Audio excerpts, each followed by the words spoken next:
Turning to the state governor's race now, Planned Parenthood is now endorsing Democrat Hannah Pingree 4 years after the Supreme Court overturned the national right to abortion. Phil Hirschkorn reports. Planned Parenthood says 1/3 of American women now live in states where there's no legal access to abortion, and that states are the front lines of reproductive rights. Access to safe, legal, non-judgmental care can change the course of someone's life.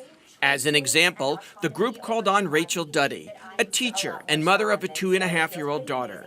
Duddy terminated a pregnancy 11 years ago. I look back at my diary entry.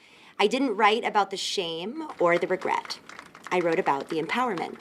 Duddy joined the Planned Parenthood Action Fund in endorsing Hannah Pingree. And I want a governor who will fight to ensure that my daughter has the same choices and autonomy over her body that I had over mine. Nicole Clegg, president and CEO of the Action Fund, said Pingree has a long record of defending and expanding reproductive rights as a state legislator and working for Governor Janet Mills. She'll be a foil to whatever Trump and Republicans in Congress throw at us.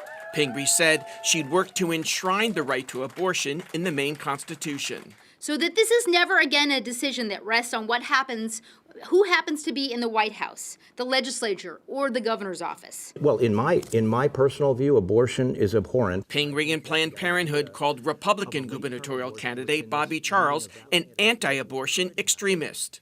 In a statement to us, Charles said, "I'm a constitutional lawyer and will uphold any existing state and federal laws as governor." Pingree and Planned Parenthood portrayed independent gubernatorial candidate Rick Bennett's record as inconsistent, having voted to defund family planning and voting against legalizing later in pregnancy abortions. Planned Parenthood gave him a 56% rating in 2023. In a written statement to us, Bennett said, "I have always supported a woman's right to choose. More than 3 decades ago, I co-sponsored the law that codified Roe v. Wade into Maine law. And last year, I was proud to earn a 92% rating from Planned Parenthood Maine Action Fund, reflecting strong, consistent support for reproductive health access with patient protections. Women deserve the freedom, privacy, and dignity to make their own health care decisions, and I continue to support those protections today." I will defend access to reproductive health care in every single part of the state, not just in Portland or Bangor, but in rural Maine too, where a woman could already be more than an hour from her nearest health care provider. Pingree said her other priorities as governor would include making sure family planning clinics are adequately funded and stockpiling the abortion pill Mifepristone. In Portland, Phil Hirschkorn for News Center, Maine.